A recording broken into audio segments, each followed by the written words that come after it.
Michael Bociurkiw is a senior fellow at the Atlantic Council and the former spokesperson for the Organization for Security and Cooperation in Europe. Michael, thank you so much for being here.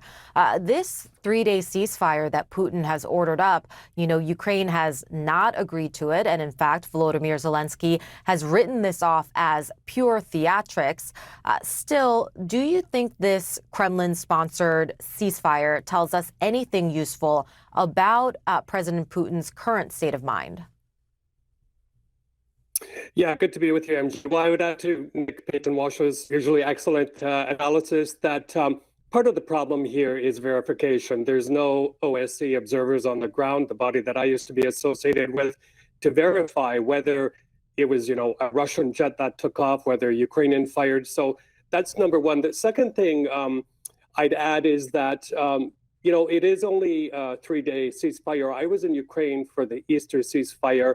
And even though it was opposed by the Ukrainians, you could really, really feel that the calm on the ground was appreciated by the Ukrainians. Having said that, we know why Mr. Putin is doing this. He's doing it to show to President Trump, that he is interested in peace, which no one believes. And I think there's also extreme paranoia in the Kremlin about what could happen, especially after a couple of weeks ago, a senior Russian general was killed, allegedly by Ukrainian special forces. So if Ukraine has the capability to do, as Nick said, disrupt airspace, but also kill senior military officials at their will, that's cause for a lot of concern at the top levels of the Kremlin.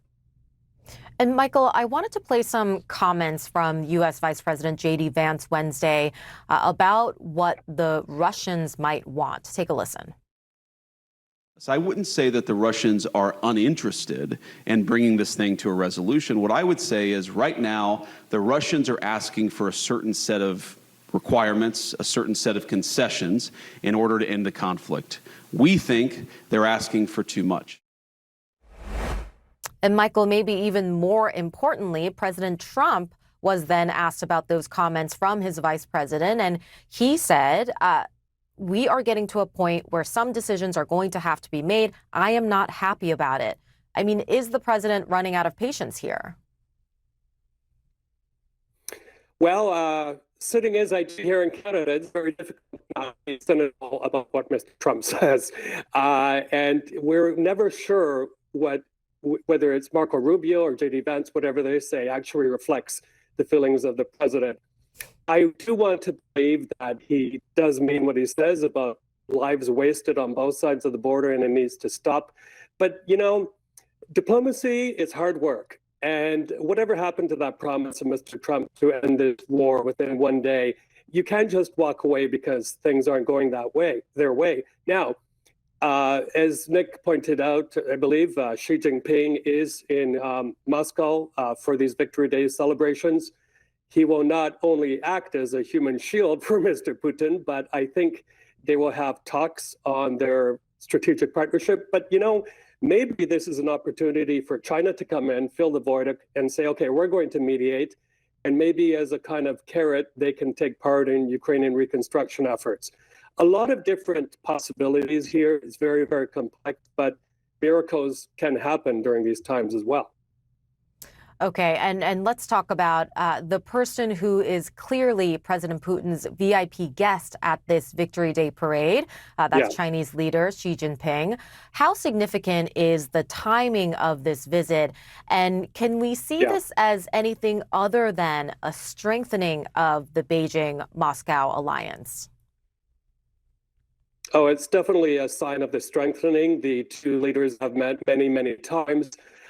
We must also remember that, China has, it's pretty much verified data and research by people, various organizations, that China is providing Russia with dual-use technology, drones. Chinese nationals are signing up to fight on Russia's side.